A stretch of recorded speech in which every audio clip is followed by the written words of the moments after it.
Hello, it's Linda Lysakowski, and this is lesson 3 of advancing in your fundraising career. So today what we're going to talk about are two things: opportunities that are out there in the fundraising field, and there are numerous opportunities, probably even more than I'm going to talk about today. But we're also going to talk about what it takes to succeed in a fundraising career. And we've touched on some of that already, but I want to get a little bit more in depth on that. So first of all, as far as what opportunities are out there, we need to go back to what we talked about earlier, is whether you want to be a generalist or a specialist. And this depends a lot on, first of all, what size organization you're working for. If you're working for a small organization and you're the only development officer, you are probably going to have to be a generalist, because there's going to be a lot of different things going on. And if you're a one-person shop, or even maybe a two-person shop, you still are probably going to be responsible for almost all of the fundraising activities. And there are a lot of different opportunities out there and a lot of different activities. Now, if you work for a larger organization, of course, there's much more room to specialize and to really delve into something that you really think is right up your alley and you think you're really excited about. So depending on whether you like being a generalist or specialist is probably going to determine what kind of organization you want to work for. And then you also have to consider your personality. There's nothing wrong with being either a generalist or a specialist. Years ago, they used to say people were a jack of all trades and master of none. But I think in fundraising, what happens when you are a generalist and you're a jack of all trades or a Jill of all trades, you probably have to master all of them. So there's nothing wrong with either one. If your personality likes a variety, you really want to explore all the options, maybe especially if you're just getting started, maybe being a one-person or two-person shop is great for you because you like that exposure. And I think I mentioned to you earlier, that's the kind of personality I have. I love being a generalist. I want to kind of get my hands in everything, and I want to solve all the problems of the world. I find it a little hard to try to focus on one area that I want to really get deeply involved with. So it depends a lot on your organization, on your personality, but also your skills. You may not have the skills to do some of the areas of fundraising, and perhaps those things aren't for you. And if you are a generalist and you're in an office where you're doing everything, then you have to possibly hone your skills and maybe take some courses and learn more about some of those things that you don't feel that you know too much about. So I'm going to start delving into the different specialties that typically we have in fundraising. And we'll talk a little bit about some of the skills and talents that are required for each one of those. So first of all, let's start with planned giving officers. This is something that typically is the highest paid job in development, other than being the vice president who's over everyone. But a planned giving officer typically draws more salary than some of the other positions in fundraising do, because they're dealing with very large sums of money. And often this is a field that attorneys and financial planners, if they're coming into fundraising from the business sector, they may decide this is what they want to do, is become a planned giving officer. But you don't have to be an attorney or a financial planner. I know many people that are neither attorneys or came from a financial background, but they're excellent planned giving people. One of the attributes that I think is really going to be necessary with a planned giving officer is patience. And I often thought, this is a kind of a crude way to put this, but I often thought I didn't really think I'd like planned giving, because it almost seems like you're sitting around waiting for people to die. And that just didn't seem like something that appealed to me. It's not really that, but sometimes you get that impression. And oftentimes with planned giving people, you may initiate a planned gift, build a relationship with a person, but maybe that planned gift doesn't come to fruition for many, many years. Sometimes after you've left the organization and somebody else sort of gets credit for it.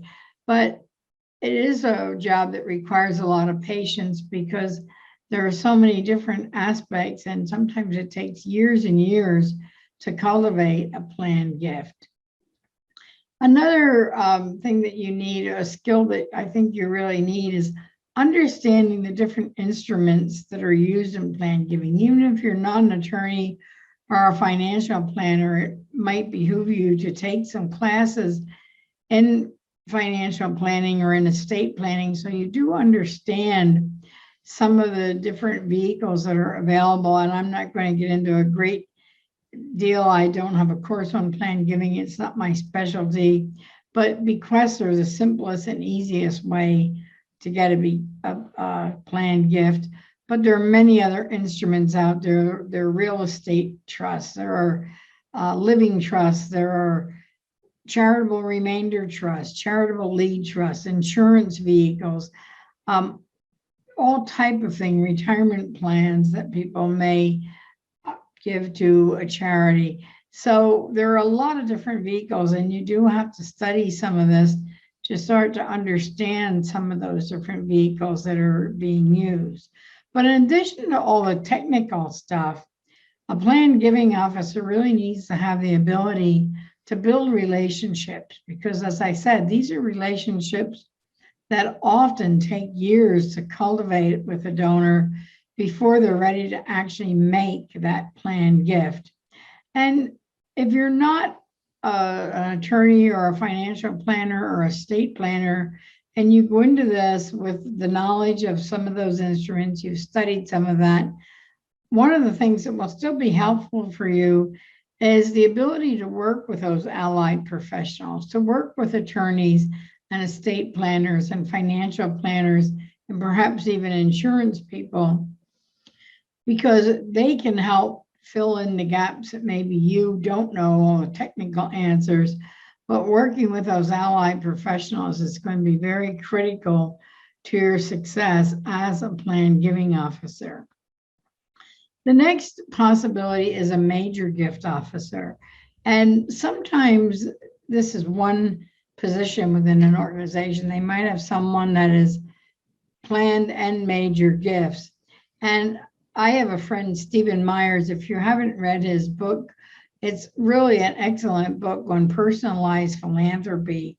And he is very much a proponent of an integrated development program where you don't have planned giving officers that are the only ones talking to people who are planned giving potential prospects, but the major gift officers and even maybe the annual giving people are all involved in this together, because they treat the donor as an individual donor, and that donor may be making an annual gift, a major gift, and a planned gift all during their lifetime. So you want to get some integration, and that's why I think it's really important that as a major gift officer, you have the ability to work with other staff, that you're working very closely with your planned giving people, if it is a separate position, that you're working with your annual giving people, because you never know when those annual giving people are going to move up into the level of major gifts. And a lot of large organizations have a very sophisticated program to deal with all this, to work well together. I know I have a friend who is now retired, but for a while she ran the direct response, which was the direct mail program for a very, very large institution. She raised about $40 million a year just in direct mail.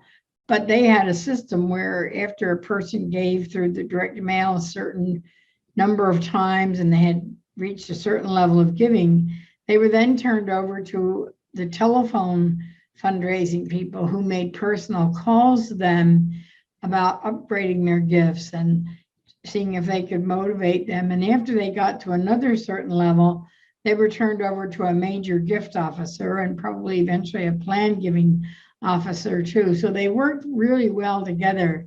And it's really urgent that all of these people, if you have a large staff and people have specialties, that they work really closely together, that nobody is working in a silo and just doing their particular job. So the major gift officer obviously has to have the ability to build relationships with donors, because that's really what it's all about, is building relationships. We talked about that a little bit before. Also, I think a major gifting officer has to be creative, because sometimes major gifts can take a rather unusual form. Perhaps it is a combined gift. Maybe they want to make a planned gift, but they want to pay part of it now so they can see the benefits of their giving.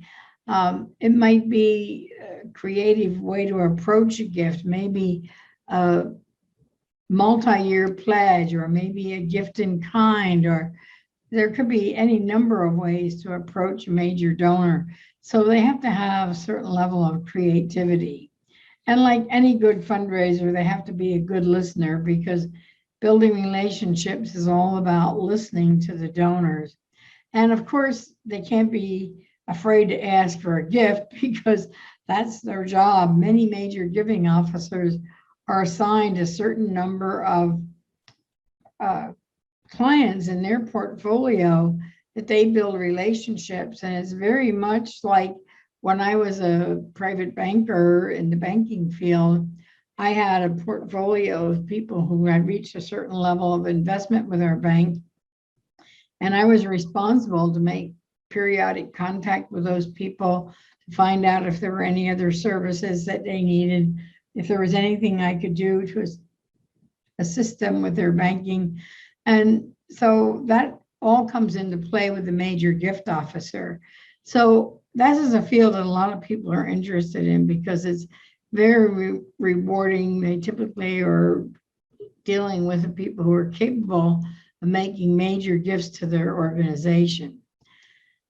And then some people really enjoy specializing in being a capital campaign director. Now, this is probably only going to be a permanent job if you work for a very large organization like a university, who seem to be in perpetual capital campaign mode. They just about finish up one and they're gearing up for the next one already. For many small organizations, they might only do one capital campaign in their lifetime. So this is a job that probably is only going to work for you if you get involved in a very large organization, or if you're hoping to become a consultant. You may take a job as a capital campaign director who works closely with a consultant. And so they learn a lot about capital campaigns and how they're operated. So again, for capital campaign people, some of the qualities that I think are important are the ability to work with deadlines. One of the things that makes a capital campaign different from other fundraising is that it's on a tight timeline. You have a starting date and an ending date. It's not like annual giving and major gifts that are something that go on perpetually, and planned gifts, those are things that you're always looking for. But a capital campaign has a specific start and end date, and things have to be done according to the timeline, or it's not going to be successful. And so a lot of times capital campaign people are working under a great deal of pressure. Now, you might find yourself as a director of development who is also acting as capital campaign director. If your organization has a capital campaign going on, it's probably going to fall to you as the director of development to do that. So what you need is really an understanding of how capital campaign works. Even if you're going to be working with a consultant, you should still understand the basic policies, procedures, and principles of a capital campaign. But you also will have to deal with the construction part of this. If the campaign is to build a building, you're going to be dealing with architects and construction managers. And so you'll probably learn an awful lot. I know as a capital campaign consultant, I probably learned more about construction than I ever thought I would or ever wanted to. And I still to this day find myself, using the symbol that architects use to designate square feet, a square with a line through it. And I learned a lot of things from the architects that I worked with over the many years. So you'll probably have to know something about construction, or you're going to learn it on the job real fast. Knowing about major gifts, because many of the donors to a capital campaign are going to be leadership and major donors. And you also are going to need to be able to work well with volunteers, because a capital campaign is probably the most volunteer-driven type of fundraising that you're going to get involved with. And almost all organizations that do capital campaigns do engage a consultant, even if they have a staff person who's kind of the campaign director or campaign manager. So you're going to need to learn to work with consultants. And to me, this is a real advantage, because I know in my experience as a very young development officer, our organization was doing a capital campaign, and a year into my job, the vice president left, and I was suddenly in charge of the whole development office in the middle of a capital campaign. So I learned capital campaigns really fast, but I learned a lot from working with a consultant. And I think you have to be really flexible, that you're not going to be saying, well, I know how capital campaigns work, I don't need a consultant, because there's a lot you can learn from working with a consultant. So this might be a great opportunity for you.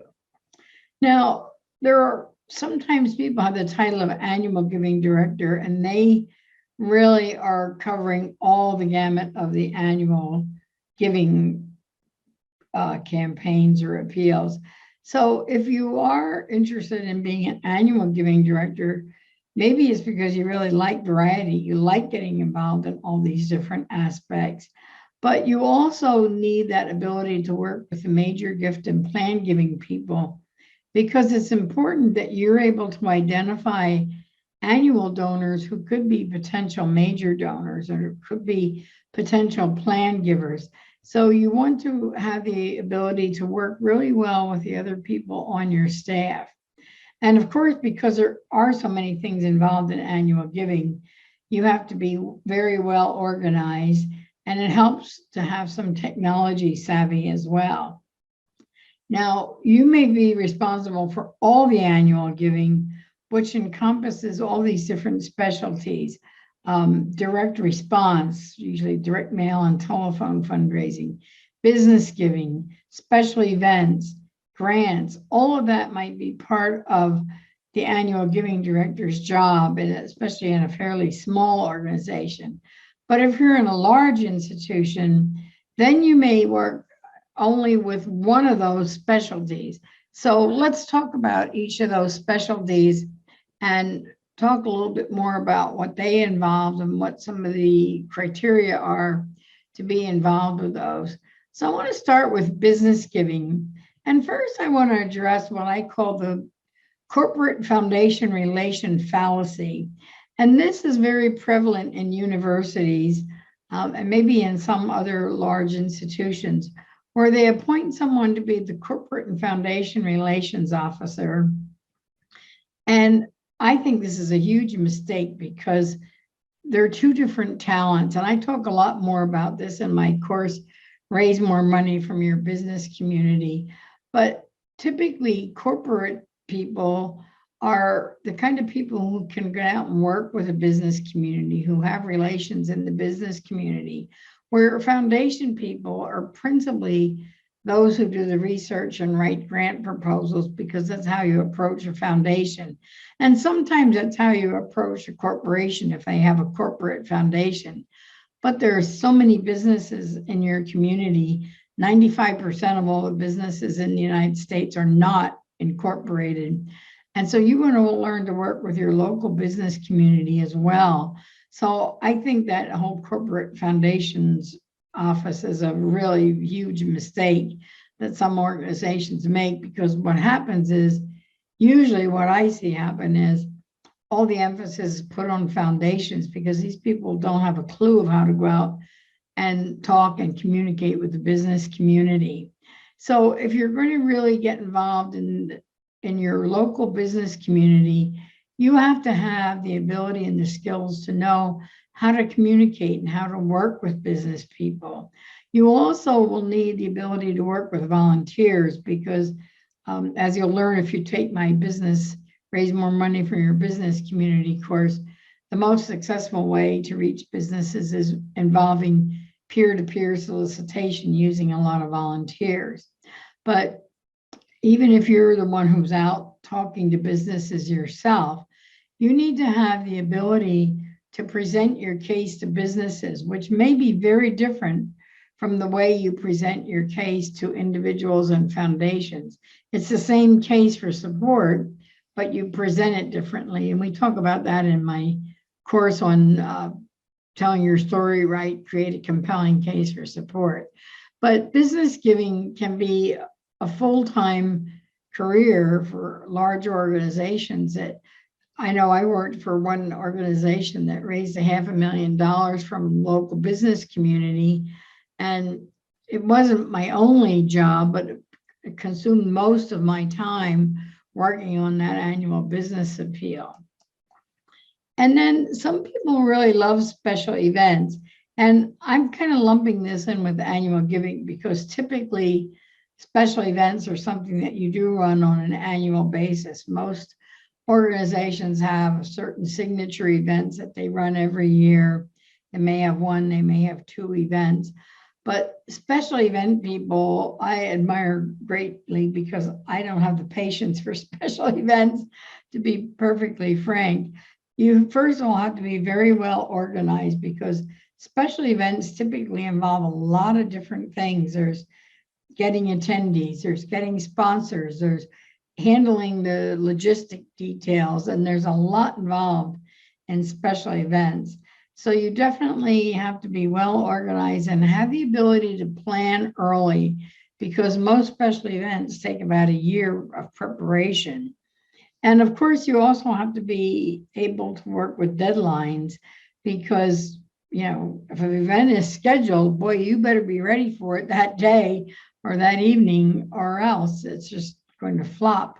So the ability to work with those deadlines and being able to handle crisis situations, because I can tell you the few events that I have been involved with actually as a volunteer, my husband and I used to chair our church picnic every year, and it was a big event. It was a big money-making event. It wasn't just a social activity. And we made a great team because I was the planner. I could plan everything in advance. I'd have the picnic grove reserved and the music lined up and all the licenses we needed to get and everything else. But the day of the picnic, if one thing went wrong, I tend to panic. So my husband was a calm, cool, collected person. He didn't like doing the things a year in advance, but if anything went wrong with that day, he was right there and could solve it in an instant. So a good special event person has to have both qualities, being a good planner, but also being able to handle those last minute crises. Because trust me, almost every event I've ever seen has had something at the last minute that went wrong or that somebody forgot. One event I know was actually in conjunction with a capital campaign, but I was involved with this event. And we had a gentleman who's agreed to chair the event, and he was an architect. And I thought, well, architects are good planners. He'll have everything planned. And the day of the event, I'm literally driving to the event, which was about 40 miles away from where I lived. And as I'm driving, I get a phone call from this man and realize he didn't order any food for the event. And I went, what? So I was in a bit of a panic trying to figure out what we were going to do. Luckily, I called the chair of the campaign, and he happened to own a food business. And he was able to put together something very quickly for us, but I was really in a panic.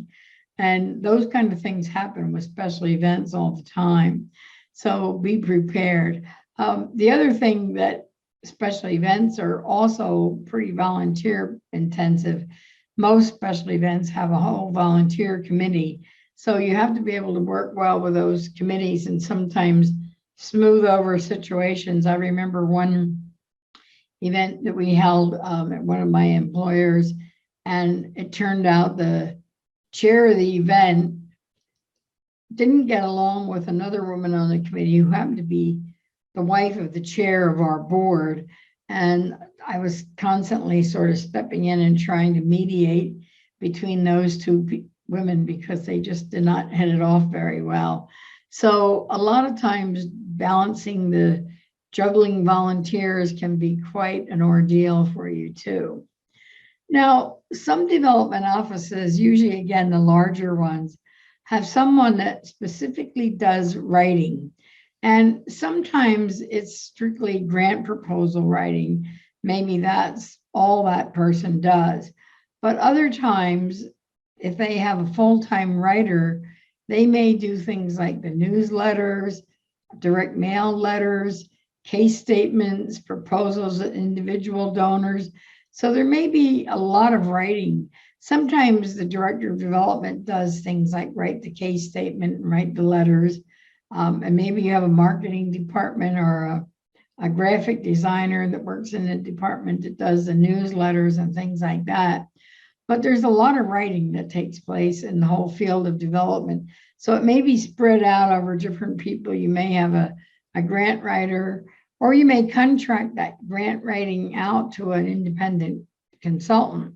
So that's another possibility for a career in fundraising, is being an outside contractor, not working for any one particular organization.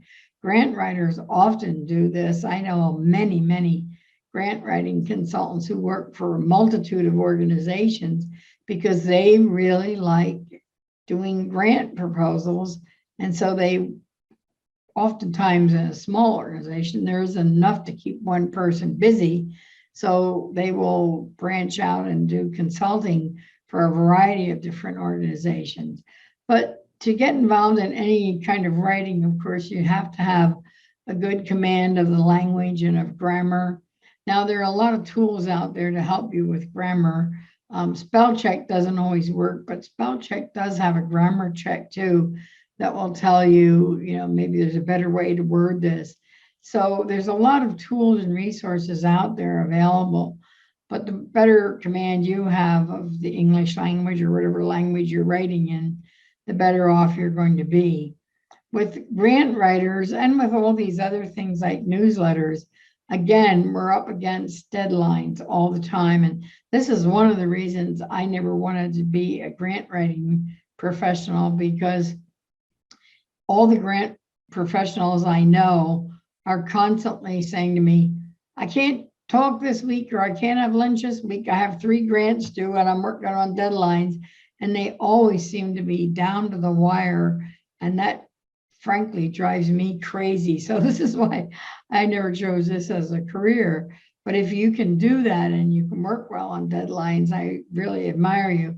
And I know some people are great at this. I have a former business partner. We're still friends, but we had a hard time being business partners because I was the person who planned well in advance. And she was the one who waited till the last minute and the deadline was approaching. And all of a sudden, then she'd be working on it. And a lot of people, their personality is like that. They love working on deadlines and they always seem to get it done. So there's nothing wrong with it, but it just depends on personality.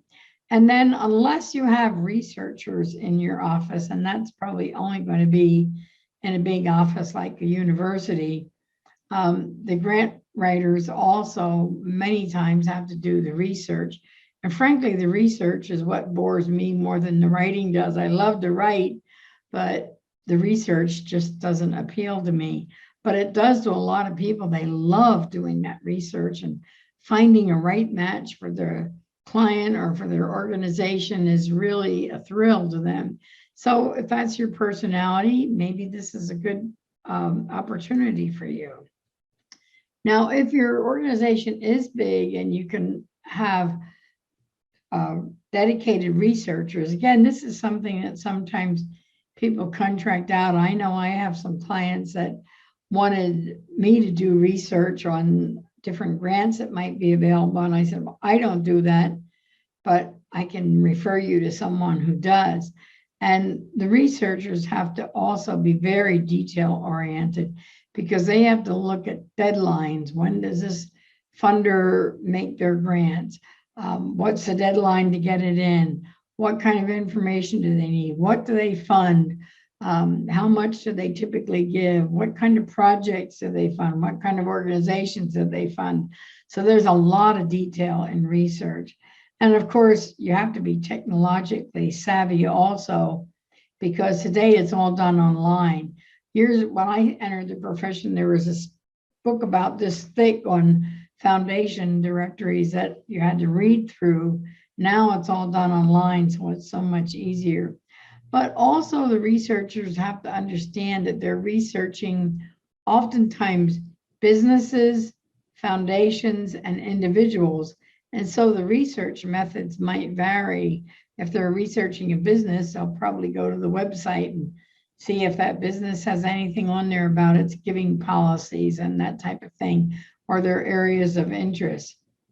And foundations, of course, you have online foundation directories now. And individual research oftentimes is done electronically, but sometimes it's also done kind of anecdotally.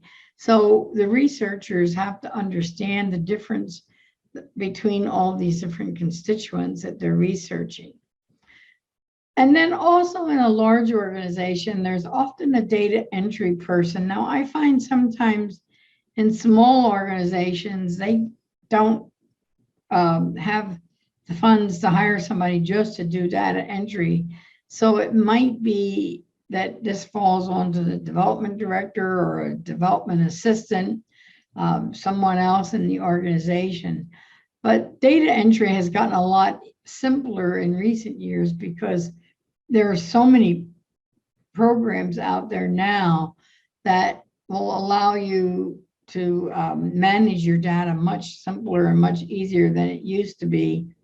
But every organization needs some kind of a constituent relationship management software, a CRM, or some type of software that's designed for fundraising. You really can't manage data on your donors any other way. So if this is the kind of thing that interests you, again, you're probably a very detail-oriented person. You love working with technology, but you also have to understand fundraising principles, because it's really hard for a database entry person to understand why it's important that a gift gets recorded right away and a thank you letter gets sent out immediately. They have to understand the basic principles of fundraising. So if you're the director of development, your job is going to be working with that data entry person and explaining the principles to them. I know I had a job once where the vice president and the data entry person were constantly at odds, because he would say, I need a report that shows me this. And she would say, I can't generate that report from our system. It doesn't do that. And they were always kind of battling with each other. And it wasn't a very pleasant work environment, I'm sure, for anybody involved. And well, when that vice president left and I took over that position, the first thing I did was call in our, we had a customized database at the time. It was designed just for us. And I called in the company, the designer that always helped us solve our problems. And I said, look, you have to sit down with me and the data entry clerk and go over these things with us, so I know what kind of reports are available. She knows what kind of reports I need. And maybe you can show her a way to work around this and come up with the report information that I need. And after that, things got so much smoother. But I also made sure that my whole staff, including the data entry person, understood major gift fundraising, understood the importance of spelling donors' names right and depositing their checks immediately and recording them and sending out thank you letters within 24 hours of the time we received a check. So it all has to be cohesive, and you have to work together with the whole staff. So now I want to talk a little bit about, I mentioned Gerald Panis, I think, before, and he's written a couple really great books. One of them is called Born to Raise. And this is a book I read early on in my career. And it taught me a lot about what it takes to be a successful fundraiser.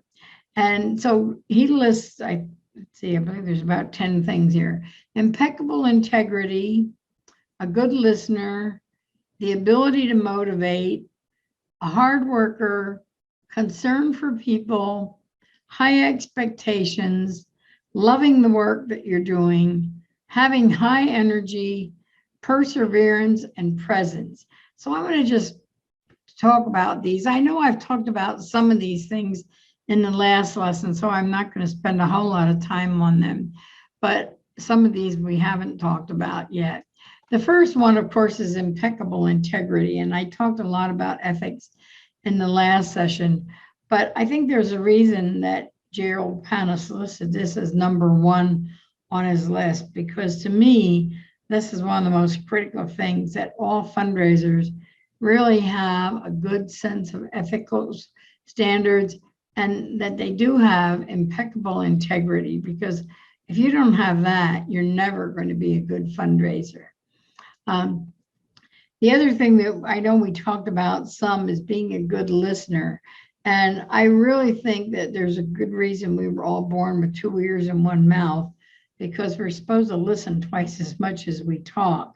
And sometimes it's hard to do that. We want to kind of get everything out there. We want to tell our story because it's so important. But honestly, listening to the donor is way more important than telling your story. When you listen to the donor and find out what they want, then you'll be able to tell your story in words that they want to hear. You'll be able to talk to them about the programs that really have them excited. So you've got to be able to listen to your donors and listen to your staff and listen to other people as well. But particularly listening to your donors is absolutely essential. And then the ability to motivate is really important. But this can mean a lot of things to a lot of people. And oftentimes the first person we have to motivate is ourselves, getting up in the morning, looking in the mirror and saying, am I excited to go to work today? You know, there's a saying that some people wake up in the morning and say, oh my God, it's morning. And other people wake up and say, praise God, it's morning. So a lot of times we have to motivate ourselves. And sometimes we just have to go to work, even if we are having a bad day at home and maybe our shoelace broke and our car needed gas and we didn't have time to stop. And we have all kind of personal things that get in the way. But we have to motivate ourselves every day, I think, to be good fundraisers. So that's the most important motivation that you're going to do. But if you motivate yourself, I think you'll also have the ability to motivate your organization. Maybe some of the program people are having a bad day, or maybe some of your development staff is having a bad day, or your executive director is having a bad day. And maybe just telling them a story about a donor and how thrilled that donor was to make a gift because they knew it was going to help someone. That kind of gets the whole organization motivated. So it's motivation comes in many different forms. We always have to motivate our staff, even if you're not the chief development officer. Maybe the chief development officer is having a bad day and it's up to you as a staff member to motivate them. But if you are the leader and you want to be a leader, you have to be able to motivate your staff. And that doesn't have to be with monetary rewards. You can do things like have a little contest periodically and celebrate with your staff because it makes them feel much more motivated. That example I just gave you about working with a data entry person, she was kind of miserable in her job. And when I just included her in the staff meetings and explained fundraising principles and why things were so important, that motivated her to do a better job. So sometimes it's a very simple thing that you're doing. And of course, you have to motivate your donors. You have to get them excited about your organization, its programs, being able to tell your story, tell your case for support. All those things are really important. Now, you also have to be a hard worker, but being a hard worker doesn't mean that you have to be there 24/7.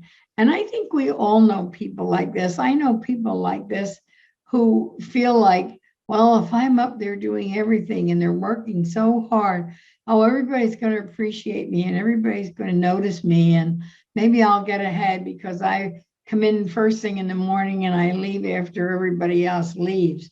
Well, that isn't really what it takes to be a hard worker. Remember, that you don't have to be plugged in all the time. You don't have to answer all those emails while you're on vacation. Sometimes for me, it's easier. I'd rather answer emails on vacation than come back to a stack of things that I had to deal with when I come back. But you don't have to do that. You are entitled to take some time off and just relax and enjoy yourself. But being a hard worker means that you do give a fair day's work, that you're not just kind of sitting in your room in your office, maybe playing solitaire on the computer or something when you should be working. But you also have to remember the other side of this coin, that this is not a 9-to-5 job. I think we've talked about that in the previous lesson. And most of the time, development officers were working way more than 40 hours a week. So it's not a 9-to-5 job, but don't, on the other hand, think that you have to be constantly on your computer or answering emails or answering every phone call that you get after hours. You don't have to do that. Being a hard worker doesn't necessarily mean that you're up there and doing everything possible. And sometimes people think, well, if I really work hard, I'm going to get ahead. And that's true. But working hard doesn't mean killing yourself either. So keep that in mind as we go through. The other thing is concern for people. And I don't think anybody would be in the nonprofit world if they didn't have a concern for people. So you need to have a concern for your clients, whether it's kids in the school, whether it's the homeless people, whether it's cancer patients in the hospital.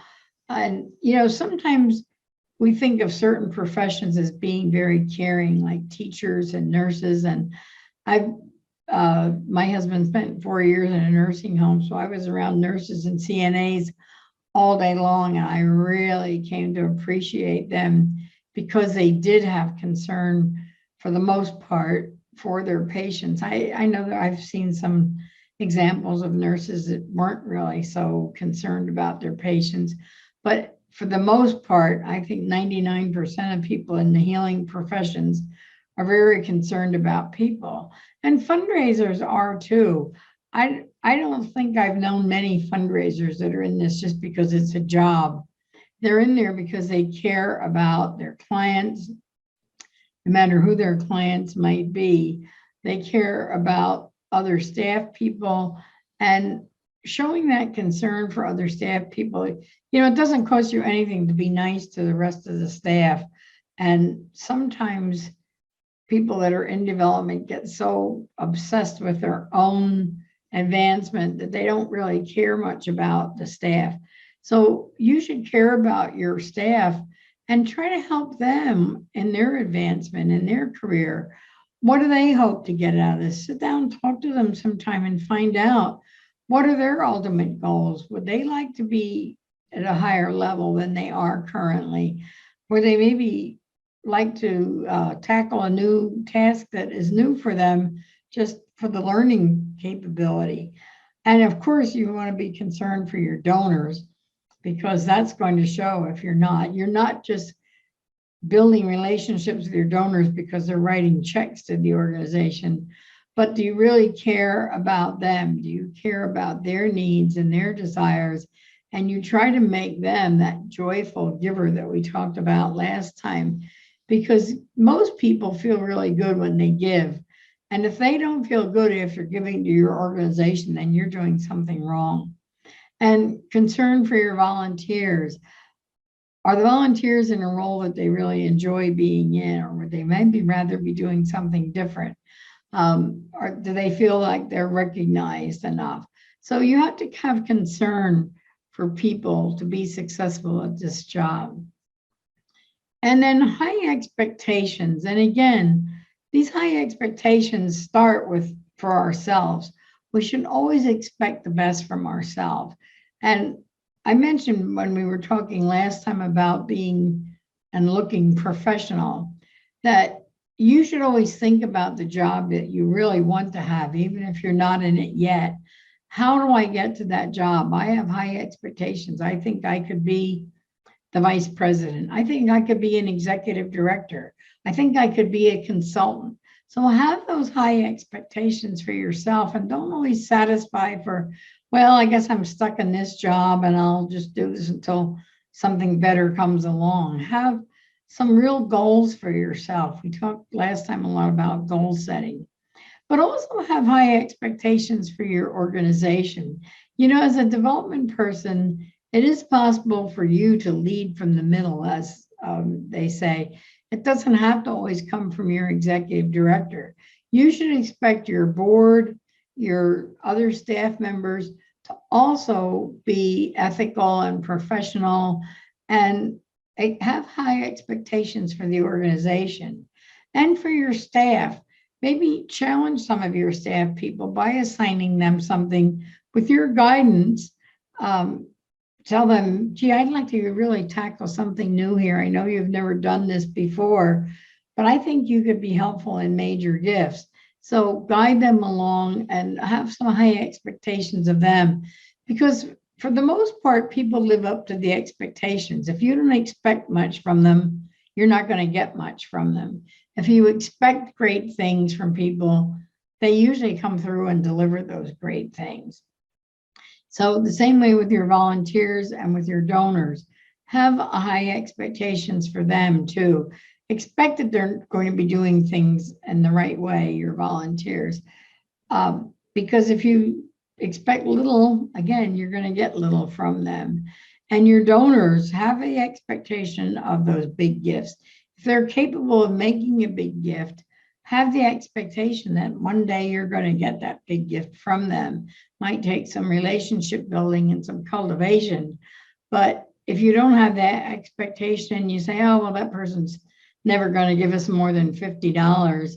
Maybe your research shows that they're capable of giving you a lot more than $50. So have high expectations for yourself, but also for all these other categories of people too.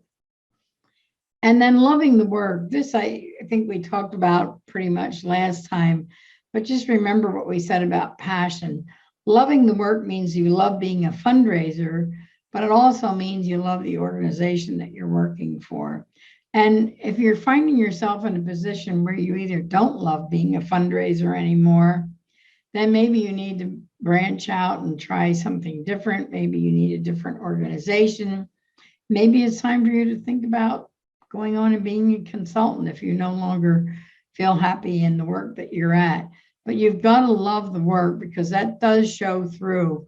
When you really love what you're doing, everybody's going to notice that. And then high energy. Now, I know some of us are much more high energy than others. I think we all know people that when they walk into the room, they're smiling, they're animated, they're talking to everybody, and you think, oh my gosh, where do they get their energy from? And even though I'm 78 years old now, I still have people say to me, where do you get your energy? And I say, well, believe me, there are many times when I don't feel very energetic. And a lot of times people find it hard to believe that I don't drink caffeine, because they think, well, when I need energy, I drink a pot of coffee, and I never drink coffee. I don't touch caffeine at all, but I get my energy through other sources. I get it from my spiritual life. I get it from the self-care. And to be energetic, you really need to learn to take care of yourself.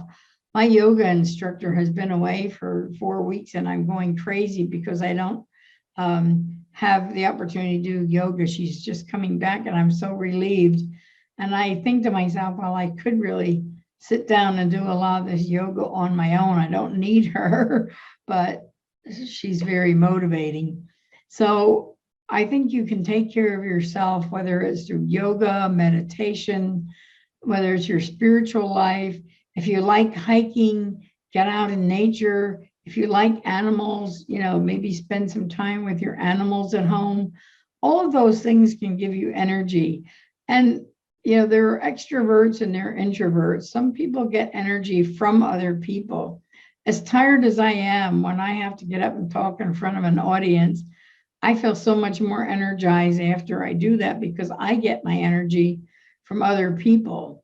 But more introverted people tend to get their energy from things like meditation and yoga and reading and being out in nature, maybe taking a walk by themselves. So figure out what it is that gives you energy and focus on that. And maybe you get energy from both. I mean, I like yoga and meditation as much as I like being around people. So I guess I'm really an omnivert instead of an extrovert. But find out what gives you energy and try to tap into that. And remember what we said about reading. You don't always have to read books about fundraising. Sometimes reading some other books that are maybe a subject totally different for you might just give you some energy. Perseverance, of course, you do have to stick to this. This is a job that can have a lot of frustrations with it, but I think if you just stick to it, you'll be happy that you did. But don't forget that perseverance is not the same as stubbornness. Don't cling to something that is really making you unhappy. If you hate your job, you either need to ask for a promotion or go into another area of development, or maybe you need to start looking for another position, or maybe it's time to start thinking about being a consultant. So sometimes it's just time to shake the dust from your sandals and move on to something else.